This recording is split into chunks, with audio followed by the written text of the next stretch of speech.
It is 8:20 a.m. Pacific Daylight Time. It is the 19th day of August, 2025, and this is episode 1150 of Bitcoin. And apparently, Bitcoin tipping is now live on Twitter, or X, or something like that.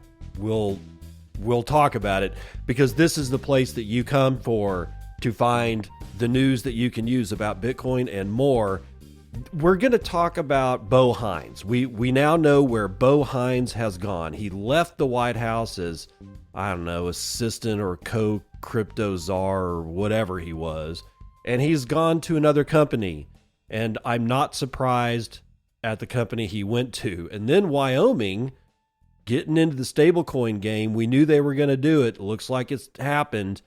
And then everybody's talking about Google taking a very large stake in TeraWulf, a Bitcoin miner. And who knows, man? I'm not really all that thrilled with what TeraWulf is doing, but Google's taking a big old stake in them, and people are losing their ever-loving minds about it. Illinois, sort of like Wisconsin, is following the pattern of, let's make sure nobody can do anything with the Bitcoin ATM and KYC AML like everybody under the sun. And then I got like an AI news story in game development, for video games, but it kind of locks in with what I was talking about yesterday, where AI agents are embedded in software itself. So maybe I'm not as crazy as I think I am. KindlyMD, they had merged with Nakamoto.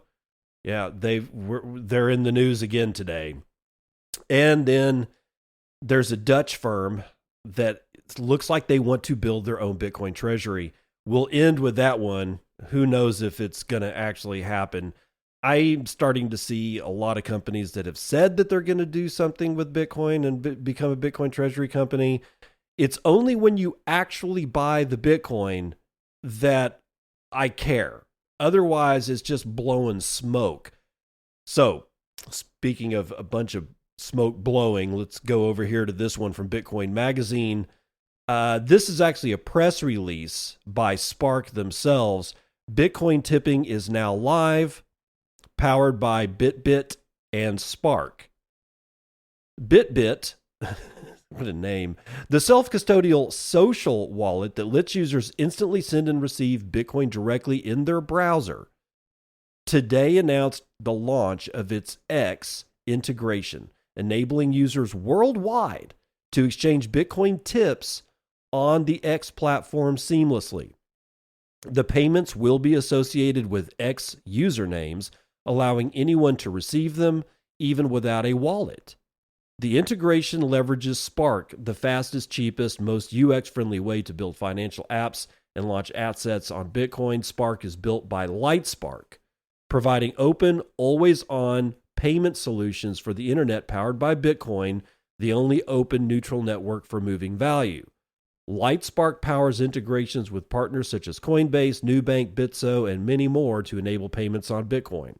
So, quote, at LightSpark, we're working tirelessly to ensure the future of money looks like the open internet, said David Marcus, LightSpark's co-founder and CEO.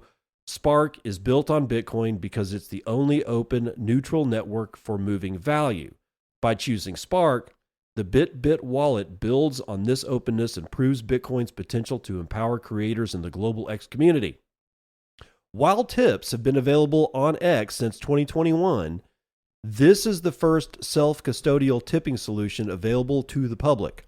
By leveraging Spark, the fastest, cheapest, and most, I know, dude, your suit speak is just going on and on and on. The solution eliminates the technical friction and complexity associated with scaling solutions like the Lightning Network, providing users with a seamless and intuitive wallet experience.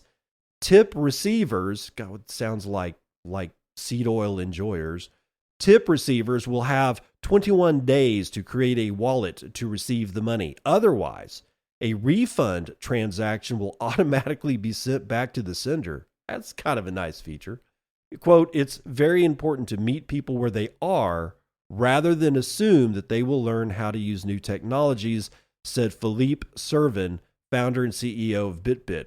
Quote, with over 500 million people already using X and most of the Bitcoin-focused conversations happening there, this is the ideal place to integrate Bitcoin payments for the general public. The extension is now live for all Chrome-compatible browsers, with mobile support and stablecoin integrations coming very soon, and you can install it from the Chrome web store, .google.com. And anyway, I'd give you the whole address. It's not necessary. The URL to this particular press release will be in the show notes for today's show. So just go click it, because it'll be the whole URL. Just go down to the show notes, click it. You can scroll to the bottom of this episode or this particular article, and you will actually find the URL that will take you right to, if you want to install this thing in Chrome. At least there's a couple of good things about this. One is that it is leveraging Lightning, because this thing doesn't work with base layer payments. Tips and the Bitcoin base layer, they just don't mix. And I don't know why everybody is all up in arms about why it should. No, it shouldn't. Bitcoin is for final settlement. You don't really need anything but Lightning. If you're just passing a few cents, a quarter, a couple of dimes, a few bucks, you don't need anything but Lightning. If you want to close out a channel because it's got like $5,000 worth of Bitcoin in it, there you go. There's some final settlement for you, and that's all you need. Otherwise, you can just use Lightning, and it looks like that's what's going on here. What bugs me is that we just keep associating X with where, quote unquote, all the Bitcoin conversation is. Man, no, it's not. It's just fake engagement at this point. It's really bad scene over there. I kind of can't stand X. I will post on it occasionally, like a couple of times a day, just to put the show out there and everything. But if I take a few minutes and I scroll through, it is a completely different animal than what it used to be during the heyday of Bitcoin Twitter. It's really kind of a snooze fest now. Go to Nostr. You want some Bitcoin conversation, go to Nostr. Zoltan Vardai from Cointelegraph is going to tell us about Bo Hines and where he's gone off to. Well, he went to Tether. I'm not surprised, but this story highlights something that I've been wondering about. So, ex-White House crypto director Bo Hines takes a Tether advisory role. Stablecoin giant Tether hired former White House Crypto Council Executive Director Bo Hines as its new strategic advisor for digital assets and United States strategy. That's it. That's the important bit right there. Signaling a push to expand the world's biggest economy. Tether, the issuer of USDT stablecoin, appointed Hines to directly engage and coordinate the company's United States strategy and expansion as part of its core focus with immediate effect, according to a Tuesday announcement.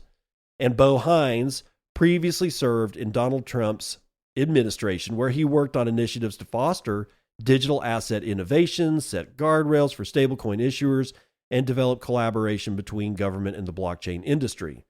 In this new role, Bo Hines will collaborate with Tether's leadership team to execute its United States market entry and cultivate constructive relationships with policymakers and industry stakeholders. I got to pause, because if you did not understand why it is that I'm talking about the United States, and that's the singular point that I'm bringing this whole story to you for, it's because Tether's not in the United States. Not really. I mean, United States citizens are clearly using Tether, but right now, in a way, Tether's not really allowed in the United States. That's going to change. What I've always said is that, beyond my thoughts on what stablecoins and the buying of United States Treasury debt instrumentation and the exporting of printed money to the wide world through the use of stablecoins, beyond that, what I've always said is that Circle is the one that's inside the United States and is gaining traction in Europe. Tether is the rest of the world. The rest of the world as far as stablecoin adoption goes. Now, they really haven't gone into Europe because of MiCA, and they don't want to because of the way that the MiCA regulations work in Europe. They also haven't really been pushing inside the United States until now. So here's what I think is going to happen. I think Bo Hines is going to take the front for the United States side of Tether. They're going to find somebody that's going to take the European Union side of this whole deal and see if they can't get some kind of favorable issuance over in Europe. But right now, Bo Hines is specifically hired to get Tether into the United States in a much larger push than they've already made. Continuing, Hines's deep understanding of the legislative process, combined with his passion for practical blockchain adoption, makes him an invaluable asset as Tether enters the biggest market in the world, said Paolo Ardoino, CEO of Tether, adding, quote, Bo's appointment demonstrates our commitment to building a strong United States-based presence that spans across multiple sectors, starting with digital assets and expanding to new opportunities, including a deep focus on potential further investments in domestic infrastructure, end quote. Tether Investments has already reinvested almost $5 billion in the United States economy. Hines's addition aims to reinforce this commitment and alignment to the U.S. market, the announcement said. Tether is planning to enter the United States with new domestic dollar-backed stablecoin, which may launch in late 2025 or early 2026, depending on progress with U.S. lawmakers. In December, Tether announced a $775 million strategic investment with video sharing platform Rumble, 2 months after the stablecoin giant invested $100 million in Latin American agricultural giant Adeco Agro, marking its first investment in the agriculture and food sector. Maybe you got distracted by a cat crossing the street. So if you did not realize this, Tether is in agriculture in Latin America. $100 million investment in the Latin American agricultural giant Adeco Agro. And you should be asking yourself, why is a stablecoin issuer like Tether interested in agriculture? Most of the Bitcoiners I know are interested in agriculture. And I'm not talking know them personally. I'm talking about people that I follow on Nostr and even people that I follow on X and things like the Beef Initiative and all that. There's a lot of people in Bitcoin that are extremely interested in food nutrition, fiat food destroying food nutrition, agriculture in general, carnivore diets, keto diets, beef, ranching, you name it. And it would not surprise me if the reason that Tether is in agriculture at this point is because Paolo Ardoino started out as a hardcore Bitcoiner. Even though he's doing Tether and it's a stable coin. I know, I get it. His roots are buried deep in the soil of Bitcoin. You can love him or hate him, but he's a Bitcoiner. And it would not surprise me one bit if he wasn't of the mind that fiat food is crap and that we've lost all nutrition in our food. And maybe, just maybe, he wants to bring the Bitcoin ethos into the agriculture. So that to me is my gut feeling as to why the hell a stablecoin company like Tether has invested $100 million in agriculture in Latin America. Anyway, Bo Hines says, quote, I'm thrilled to join Tether at such a pivotal moment to help deliver ecosystem products that will empower American consumers and help revolutionize our nation's financial system. During my time in public service, I witnessed firsthand the transformative potential of stablecoins to modernize payments and increase financial inclusion. Stablecoins are a significant monetary tool for regions with little traditional banking infrastructure, enabling digital transactions without the need for a bank account. Tether's appointment of Bo Hines comes less than 2 weeks after Hines stepped down from his former White House role. Under Hines' leadership, the White House Crypto Council published a comprehensive report proposing regulatory action plans for digital assets in the United States. And then in March, he suggested that the United States government could revalue its gold holdings. A month later, Hines said the administration was exploring other creative ways to increase its Bitcoin holdings. So the real gist of this is that Tether is making a push into the United States. And if they wait any longer to do that, Circle is going to sew up that entire market. And Circle is not the stablecoin company that you want having anything to do with, well, anything. Because the people behind Circle were on the wrong side of the New York agreement when it came to Bitcoin. And that agreement caused the split between Bitcoin and what is now Bitcoin Cash, which then further split into Craig Wright's shitcoin, Bitcoin Satoshi Vision. All right, so the people behind Circle helped cause that rift in the Bitcoin community. They are not to be forgiven, and that shit is not to be forgotten. If I got to deal with any kind of stablecoin company, I at least want it. I at least want one whose main guy behind it is an actual Bitcoiner. And again, you can say what you want about Tether. Paolo Ardoino has been a high-class, deep-rooted Bitcoiner for as long as I can remember. And as far as I can tell, he still is. But I know, it's stablecoin. I get it. I understand that.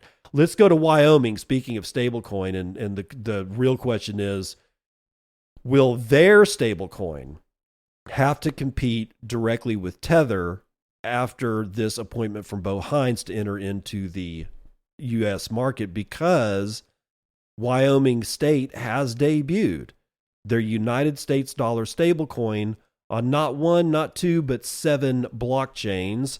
Wyoming State has announced on Tuesday the main net launch of its U.S. dollar stablecoin called Frontier Stable Token, FRNT. The Frontier Stable Token, okay. Claiming that it is to be the first fully reserved stablecoin in the country issued by a public entity. Quote, the mainnet launch of the Frontier Stable Token will empower our citizens and businesses with a modern, efficient, and secure means of transacting in the digital age, Mark Gordon, governor of Wyoming and chairman of the Wyoming Stable Token Commission, said in a statement. That almost sounds like a conflict of interest. He's not only the governor of Wyoming, but chairman of the Wyoming Stable Token Commission. I don't know, man. That, like, my gut feeling says that that's a bad mix, but whatever. The token has already been deployed on Arbitrum, Avalanche, Base, Ethereum, Optimism, Polygon, and Solana. They've selected every shit chain possible. That's a shame. Blockchain data apparently on the project websites shows all of that to be true, and the token is designed to be 2% over-collateralized, backed by U.S. dollars and short-duration U.S. treasuries held in trust. That means 3-month treasury bills. So, the token will be available for the broader public in the coming days on Solana through Wyoming-domiciled exchange Kraken and Rain's Visa-integrated card platform on the Avalanche blockchain, according to the press release. The announcement coincided with the Wyoming Blockchain Symposium Conference in Jackson Hole, Wyoming, following the United States enacting federal laws with the Genius Act to regulate the fast-growing stablecoin sector and issuers. Stablecoins are a $260 billion class of cryptocurrencies with prices tied directly to external assets like the United States dollar and could become a $1 trillion market in the coming years. Wyoming is known for its forward stance on blockchain legislation created. Wyoming, known for its forward stance on blockchain legislation, created the Wyoming Stablecoin Token Commission in 2023 to develop and issue a U.S. dollar-backed token and oversee its integration into public finances. Last month, the state conducted the test transaction for real-time government contractor payment on the Avalanche-based Hashfire. The commission is partnered with Layer Zero for token issuance, Fireblocks for blockchain infrastructure, Franklin Advisors for reserve management, Inca Digital for open source intelligence, and the Network Firm for audits and monthly attestations, all selected through a procurement process, according to the press release. I cannot iterate enough how nervous it makes me that the governor of Wyoming is also the chairman of the very entity that allowed this to happen. In my view, that's bad. And that, of course, it's a gut feeling, and I may be jumping the gun on that, but I just don't think that the governor of a state should be sitting on any commission that has anything to do with the state. The governor should just be the damn governor. That's the executive of the state. The governor's job is to execute the will of the people that's brought to him or her by the legislative process of that state. Sitting on a commission, even if it's a county commission, in my view is like, if you're a governor, like let's say you're a governor in Wyoming and you got a ranch, because Wyoming is farm and ranch country too. Let's say you got a ranch and you own the land, so you are in some county in Wyoming. If you're the governor, you should be disallowed from sitting on the county board of county commissioners, even if it's your county and you are a stakeholder of that county because you own land. If you're the governor, you should be disallowed from sitting on that commission, much less sitting on a commission about Wyoming stablecoins. I don't know, man. There's something about that really rankles my hide. I just think it's a conflict of interest. It probably will be just fine. Everybody will, everything will end well and nobody's going to die, but I don't know, man. I don't know. Speaking of ranching, you know what the best animal fat to buy is? Ghee. And you can get yours at GreatGhee.com. That's GreatGhee.com. That's GreatGhee.com, where you can get handmade small batches of pasture-raised cow milk in the Virginia Shenandoah Valley. It's a process. You get the milk, you make the butter, you take the butter, and you do the following with it. Ghee is clarified butter.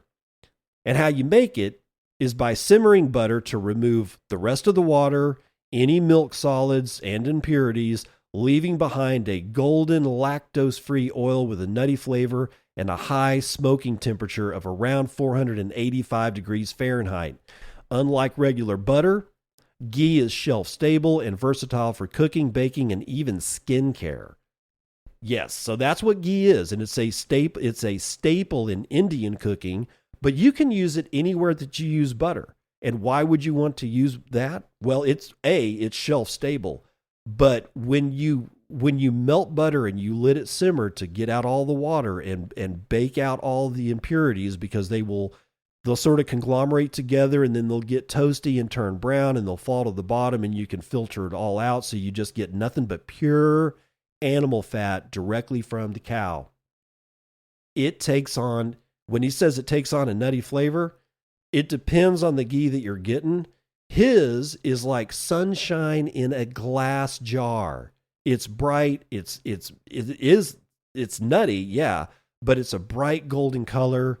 It is a bright taste. It's like it fires up your tongue. It's awesome ghee. When I make my own ghee, I get a little darker. I go for a little bit more Maillard reactions. And so my ghee turns into, basically a little darker. So it's got a way more robust, nuttier flavor. But that's just me. I like the darker tones, the more caramel tones. His ghee is shiny bright. Again, it's like sun in glass, and it's absolutely gorgeous. And you can get yours at GreatGhee.com. That's GreatGhee.com. Make sure you use the code BitcoinAnd. That lets him know that I made the sale for him, and if he so chooses, he can get me back for the value of what he thinks that sale is for him, with Satoshis on the other side. That's the Circle P. Circle P is open for business. Now, from Cointelegraph, and written by Stephen Cotty, Google takes a 14% stake in Bitcoin miner TerraWolf, becoming its top shareholder. You say, Google's getting into Bitcoin. Not so fast. Hold up. Tech giant Google has become the largest shareholder of TerraWolf, holding 14% of the shares after receiving more stock in exchange for increasing its backstop in the lease deal between the Bitcoin miner and AI infrastructure provider FluidStack.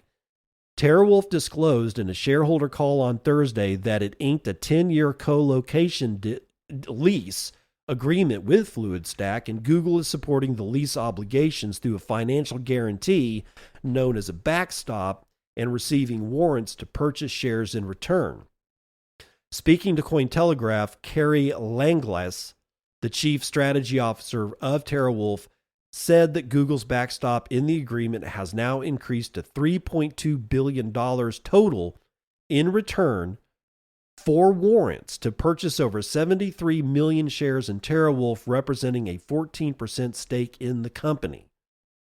Langlass added that Google's new equity makes it TerraWolf's larger shareholder, providing a powerful validation from one of the world's leading technology companies and highlighting the strength of our zero carbon infrastructure and the scale of the opportunities ahead. TerraWolf said in a statement on Monday that FluidStack exercised an option in the deal to expand at TerraWolf's Lake Mariner data center campus in New York State with a new purpose-built data center due to start operation in the second half of 2026. Langlass told Cointelegraph the financial backstop supports FluidStack's long-term lease commitments at Lake Mariner. If the AI company could not meet its financial obligations, Google would then step in with $3.2 billion. Quote, "This is not a guarantee of TerraWolf's corporate debt, nor do we have access to those funds," she said, and that's Langlass. Quote, "The backstop is tied exclusively to contracted AI and high-powered compute lease revenues and is unrelated to our Bitcoin mining operations." A growing number of Bitcoin miners have been diversifying income streams by shifting their energy capacity towards AI and high-powered computing hosting services after the April 2024 halving cut mining rewards to 3.125 Bitcoin, hurting overall profitability. Langlass said in the future, TerraWolf plans to maintain but not expand its Bitcoin mining platform at Lake Mariner with a focus on execution, building, hosting, and delivering for our partners and our shareholders. In the near term, and this is a quote, "Mining generates cash flow and provides a valuable resource to the electrical grid as its flexible load can be rapidly adjusted to support stability and reliability," end quote. However, over the medium to long term, the firm sees greater value in transitioning those megawatts to artificial intelligence and high-performance compute workloads where long-term contracted revenues with blue-chip partners such as FluidStack and Google will drive growth and value creation. In an August 2024 report, asset manager Van Eck estimated that if publicly traded Bitcoin mining companies shifted 20% of their energy capacity to AI and HPC by 2027, they could increase additional yearly profits by $13.9 billion over 13 years. TerraWolf has projected its agreement with FluidStack to generate $6.7 billion in revenue alone, potentially reaching $16 billion through lease extensions. In the Monday trading session, TerraWolf stock staged a rally to $10.57, representing a 17% increase over the previous close of $8.97. However, by the end of the session, the miner's share price had settled back to $9.38 and lost a further 1.28% after the bell. Since TerraWolf first announced its agreement with FluidStack on Thursday, the stock price has registered a more than 72% gain in the past 5 days. So what's going on here? You're seeing a shift by Bitcoin mining companies to go directly into AI and high-performance compute. However, they're spinning the Bitcoin mining story about how good it is for the grid. I'm sorry, but your customers for AI and high performance compute are not really as interested in allowing their compute to be shut down and curtailed when you need to service the electrical grid. See, that's what they're saying. So the whole point about these giant Bitcoin miners going into states like Texas was to stabilize the grid. Right? They have demand response activity. So if there's high demand on the grid because it's, I don't know, summer temperatures in Texas get pretty hot, everybody's cooling off their office buildings and stores and homes and apartments and shit like that. So the grid starts to get, really needs the electricity for domestic and commercial and business use. So it gets basically drawn from the miners that are being shut down. There's a demand, and Bitcoin miners shutting down miners is the response. And it allows a lot of electricity to be refunneled over to where it's being used more of. Now, that's actually really easy to do in ERCOT, the main part of the grid. There's two grids in Texas. Like in Lubbock, you're not on ERCOT, you're on something else. But for the majority of Texas, you are on ERCOT. And it's been a really good ride for ERCOT being able to manage their grid in this way. But now you've got AI and you've got high performance compute, which on the surface for many people might look like you could just, we'll just shut down part of the AI servers or the GPUs that are servicing the API and, screw that high performance compute. Nuh-uh. It does not work that way. Now, while you will get an earful of crap by customers from things like Amazon Prime that want to stream their movies if you try to shut down servers and reroute the electricity to something else. Yes, you will immediately.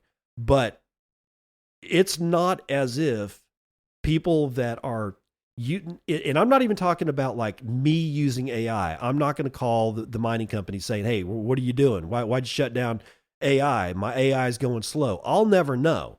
But midstream, somebody somewhere is going to know that these HPC and AI service centers are curtailing to do demand response, and they're not going to be fucking happy. Now, Bitcoin miners don't bitch about this because they've got a completely different deal going on. They sell the electricity they shut down the miners, but they sell the electricity that they've contracted for back to the grid, and they do it at a profit. So they don't care as much. And even if the AI guys and the HPC guys have that same deal, there's going to be midstream guys that get on the phone that say, I don't give a shit about your deal. We've got customers to service for AI and HPC. You need to turn the machines back on. It's not going to be the same, and it's probably going to end in tears at one point or another. Let's run the numbers.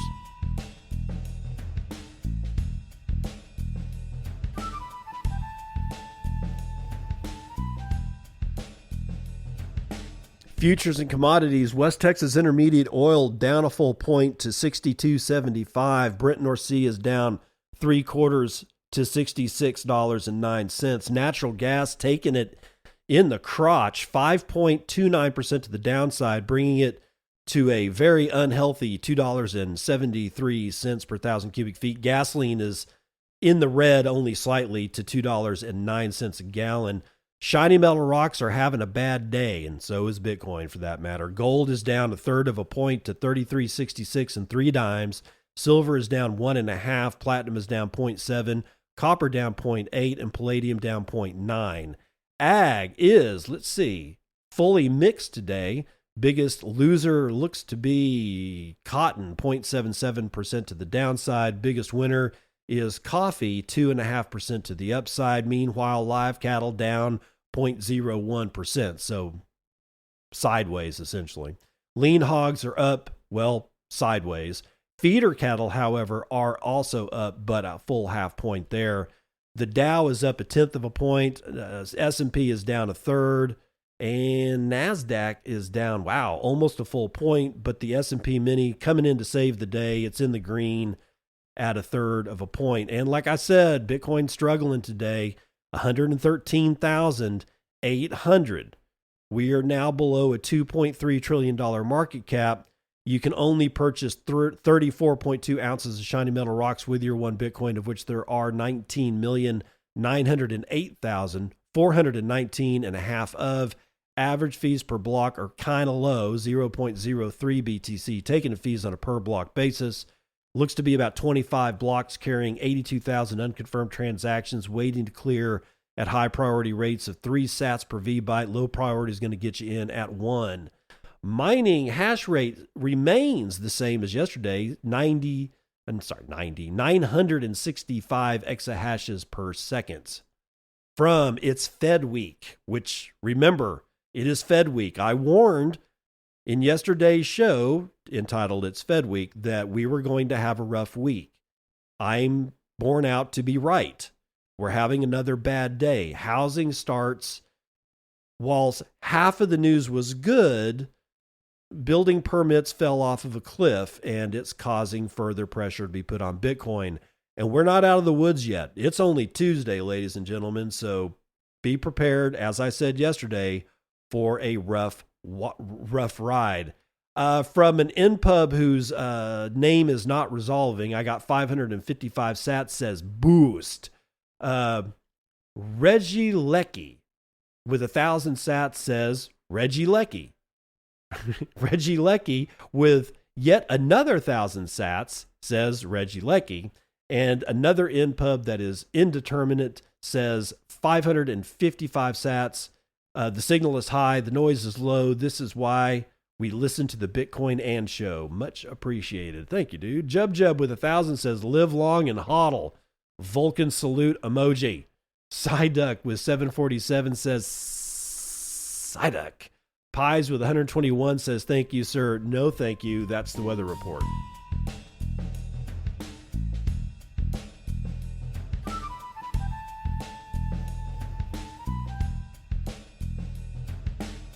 Welcome to part 2 of the news that you can use. Danny Park starts us off the block.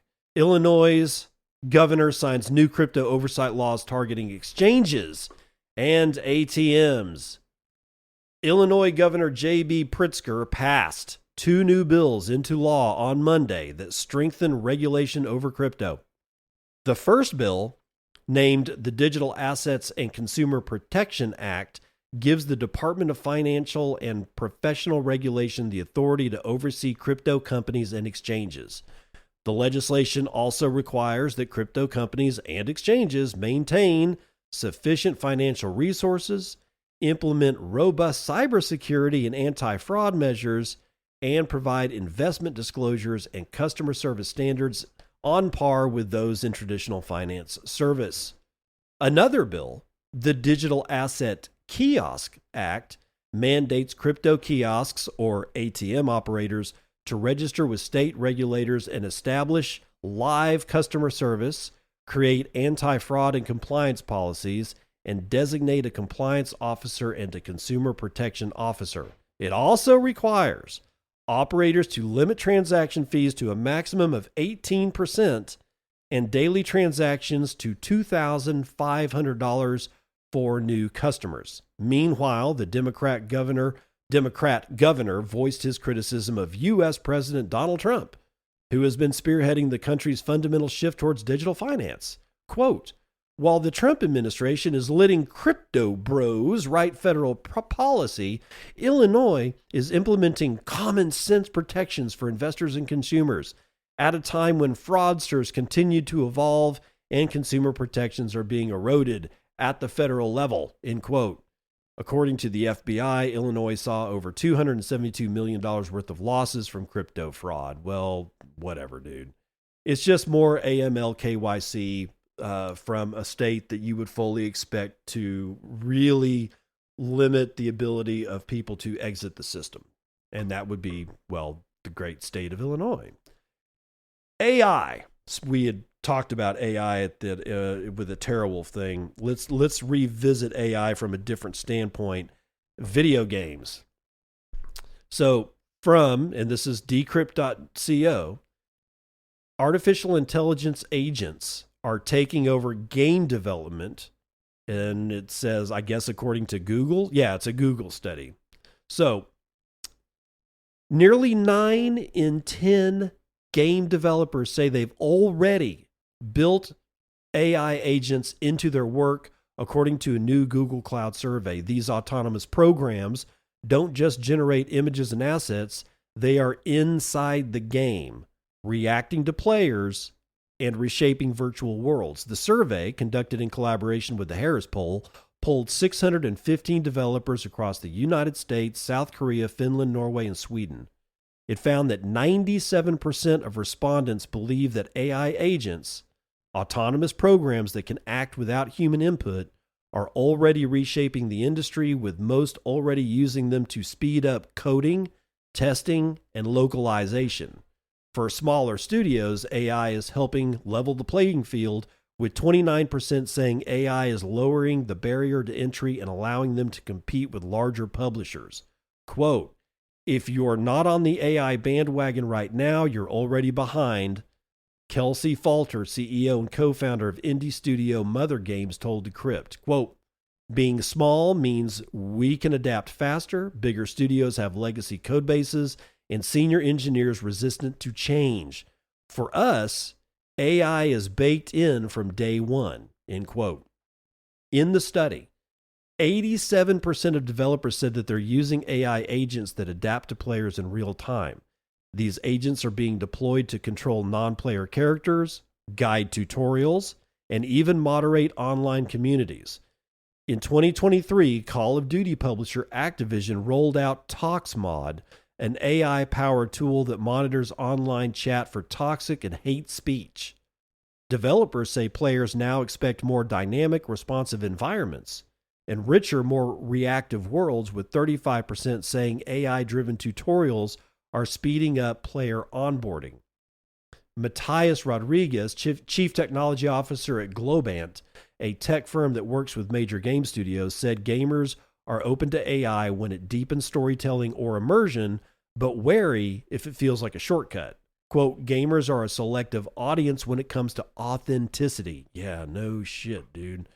But they're also some of the most open to innovation when it enhances the immersion, Rodriguez told Decrypt. Artificial intelligence, he said, is being used as a creative co-pilot and a productivity multiplier aimed at enhancing, not replacing, the creative process. Falter agreed that the tools can boost productivity, but said the lack of industry standards means mistakes happen quickly. It's still the Wild West, she said. A year ago, we saw AI generating soupy code at a faster pace than humans could check it. Without guardrails, you can make a mess faster than you can clean it up. Still, most developers are betting on AI's long-term value. For Falter, the challenge is maintaining human creativity while using AI to unlock new types of gameplay. Quote, we don't use AI to generate artwork or churn out clones, she said. Our models are trained on scripts written by human writers, and our terrain generators have a specific style unique to our game. It's about maintaining creative integrity, end quote. So yes, this is about gaming and AI, which is not really all that much about Bitcoin, but remember what I said about nostr yesterday. Embedding AI agents that would be able to rewrite a nostr client's code to try to route around any kind of closures that were caused by a government entity who decided that they didn't want nostr or they didn't want your client or whatever. Because I really think this is something that Alex Gleason had said that made me really start thinking about the embedding of AI agents directly into whatever your project is, whether it's a video game or something like what Alex Gleason does all day long now, vibe coding, is to have basically a lot of stuff that you do. Like instead of using, let's say, Word for Windows, let's say you're a Word guy, just build your own use vibe coding to build your own word processor. And it's just yours. You're the only one that uses it because it's quick, and in time, it will become very, very quick and easy to spin that kind of thing up. You need an art program like Photoshop, but you don't really want to pay Adobe? Sorry, Adobe, I'm just going to spin up my own. Does it mean it will be as good? No. Is it possible you could make it better? Yes. Is it possible over time you could make it better than Photoshop? Absolutely. Depends on if you know what you're doing. But you see what I'm saying? It's a personal application. It's using AI to build a personal experience, not one that you're going to ship. You ship it to one and one only, and that's yourself.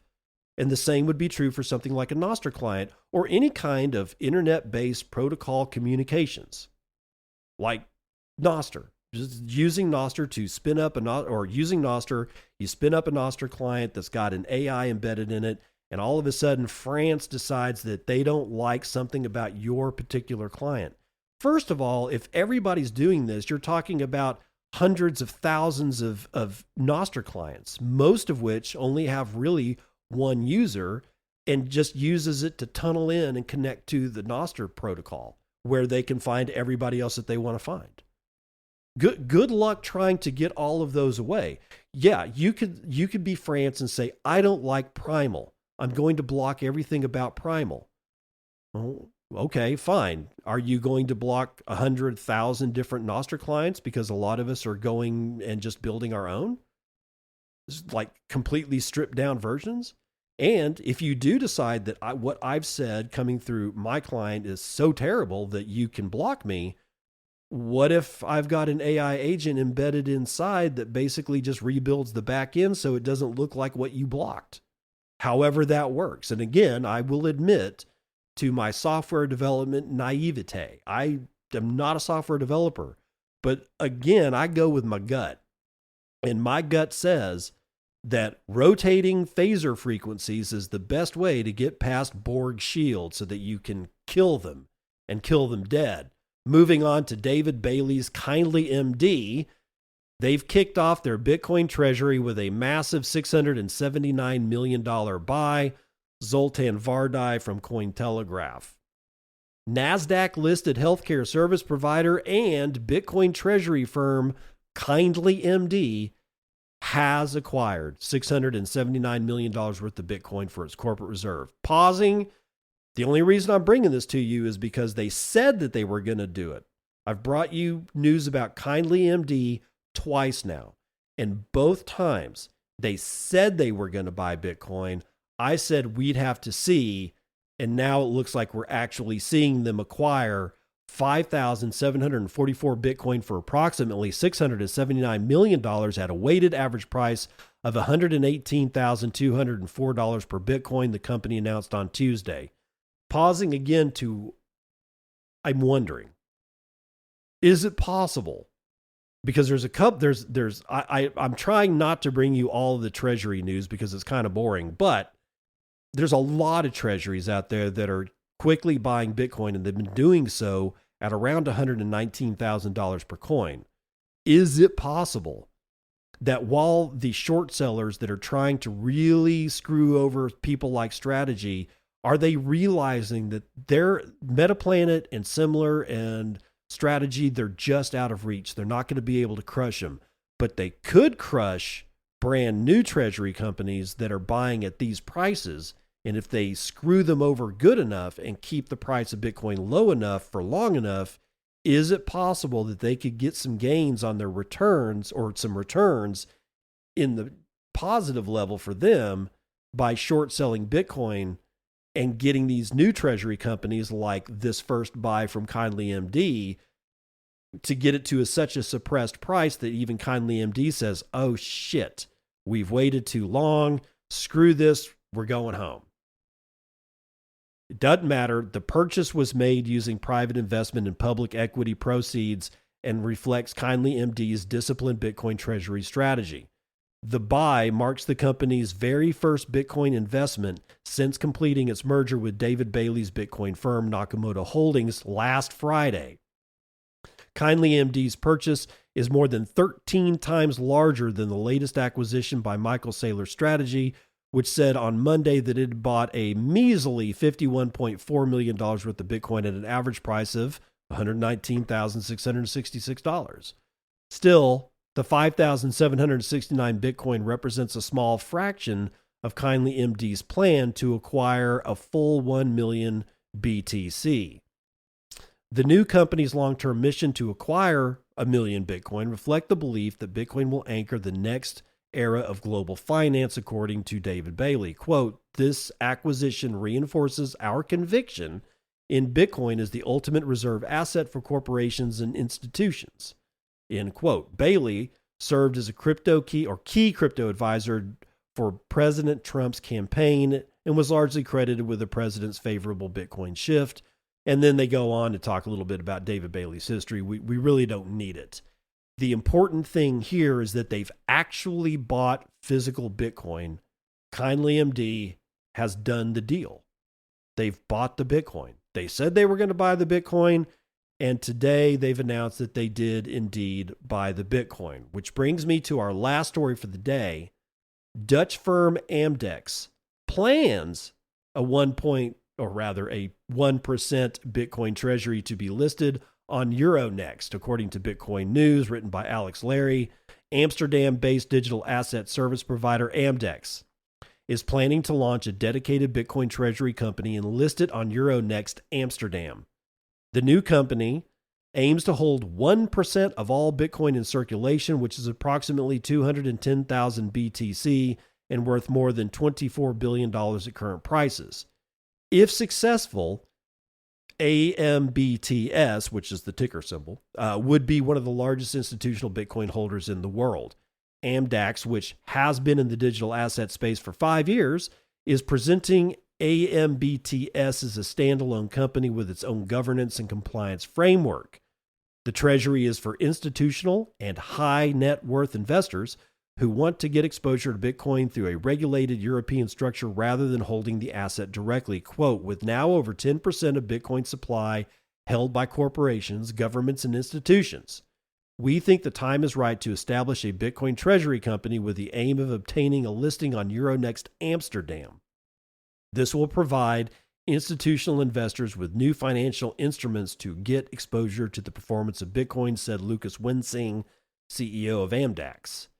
And they will raise first capital from private investors before going to a full public listing, and the proceeds from the early rounds will be used to, quote, "make a head start on the Bitcoin accumulation strategy." Amdex has always been a compliance-focused digital asset service provider. In 2020, it was the first digital asset firm in the Netherlands to register with the Dutch Central Bank. Since then, it has expanded into custody, trading, staking, and asset management for private, corporate, and institutional clients.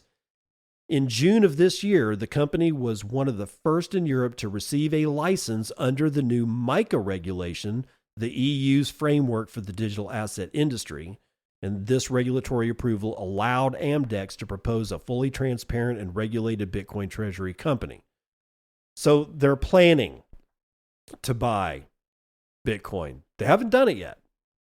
And again, this is we'll have to wait and see situation. Maybe they will. Maybe we never hear from Amdex again.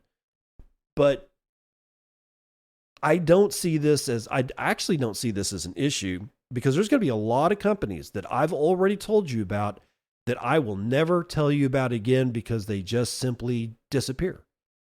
Either they don't do the thing, maybe the company itself collapses, and its collapse is so small it doesn't make the news.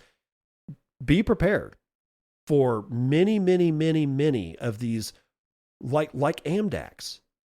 We're gonna get 1% of the Bitcoin circulating supply. We're gonna buy 210,000 Bitcoin. Yeah, I'll believe it when I see it. It's the same thing with KindlyMD. I was very skeptical that they were going to do anything at all, and they did. They did. It doesn't mean it's good or bad. I'm just saying at least they followed through on what they said they were going to do, because I can guarantee you many companies that have said they're going to buy Bitcoin and become a Bitcoin treasury company are not going to become a Bitcoin treasury company, and are not actually going to buy any Bitcoin whatsoever. So just understand, and I reiterate, this week is going to be a hard week. It's going to be a test for your endurance. It's going to be a test on your fortitude when it comes to Bitcoin. I've already seen 2 or 3 people on X during my brief scrolling sessions. I've seen a couple people said that they've sold their Bitcoin to pay off their mortgage. All of their Bitcoin, not some Bitcoin, right? So that is also, I mean, and I've seen a lot of it. I'm seeing, I've sold some Bitcoin so I can renovate my house. Another person, I've sold all my Bitcoin so that I can pay off my mortgage. I've seen many such things, but you know what else I'm seeing? When I'm scanning news stories to select which stories I'm going to put in the daily show, do you have any idea how much Ether is going to kill Bitcoin news I'm seeing? I don't even talk about it because it's so dumb. But it's the news organizations that I'm pulling these stories from, their front page for the last 2 weeks, and really not before that, not for a long, long time, not before that, but about 2-3 weeks ago, I started seeing just more and more stories about how Tom Lee was buying all the Ethereum and how Ethereum was outpacing Bitcoin. And it just goes on and on and on. So it makes me wonder, are some of these people on X saying that they've sold all their Bitcoin somehow or another being influenced by these publications to say these things? I mean, I'm talking straight up, is Cointelegraph paying whatever asshole said that they sold all their Bitcoin so that they could buy, pay off their mortgage? Did they pay them to say that? Is it true? I don't see any pictures of the transaction. I don't see any pictures of the check that extinguishes all the debt. All I see is somebody who says, I've sold my Bitcoin to pay off my mortgage. I don't believe you. I don't think that's true. I think you're lying. And I also think that it's very, very possible that in conjunction with all these Ethereum headlines coming out, you're being paid to push the narrative on the opposite end down, and that would be the Bitcoin narrative. Oh, we got to get out of this. I saw another one today, and it wasn't even about Bitcoin. It was that they sold all their MicroStrategy stock so that they could get into a brand new Bitcoin treasury company stock. It's just, I don't know. I'm probably tinfoil hatting here, but honestly, I look at coincidence and I see patterns, and I see a pattern. Doesn't mean that I'm 100% right. I'm just saying I see a pattern, and I thought I should say something about it. Now I've said something about it, so I'll see you on the other side. This has been BitcoinAnd, and I'm your host, David Bennett. I hope you enjoyed today's episode, and hope to see you again real soon. Have a great day.